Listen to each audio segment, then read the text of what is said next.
Here's a clip from this week's episode of Cooking Issues with Dave Arnold.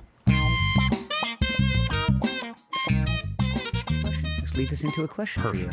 Nth writes, I know that Dave has talked before about how us low-quality individuals, and we all are to some extent, right?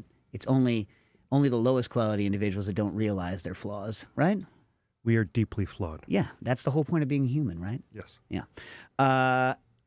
And I think love is accepting one's flaws in somebody. Yeah? What about accepting your own flaws? Hugely important for self-awareness. Yeah. But you have to see them as flaws and then learn to accept what you can't change about You have them. to be very open to self-critical analyzation. Oh, my God. Okay.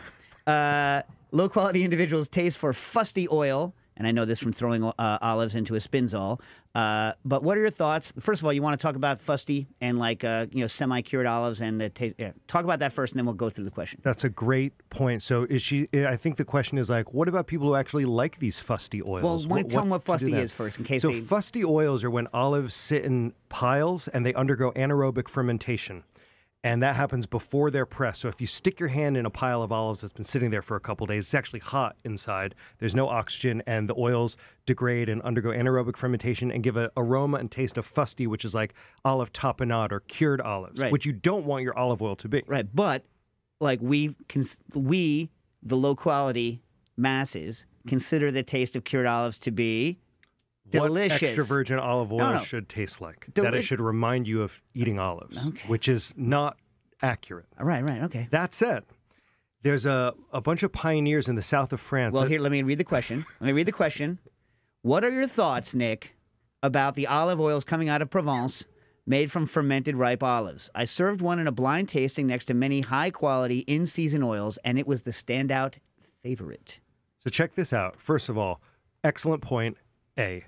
B, they're not made from ripe olives. They're really good fusty they self-induce the defect of fusty by taking very young, healthy green olives and putting them in baskets in a temperature-controlled shed, and they let that sit there for about 3 days and then pull it out and then press the olives. So they're controlling the defect. They're doing it with very young, healthy green olives, and you can get a really clean Provençal taste that has that fusty characteristic, but it's not greasy, and it's correctly labeled virgin olive oil, not extra virgin olive oil.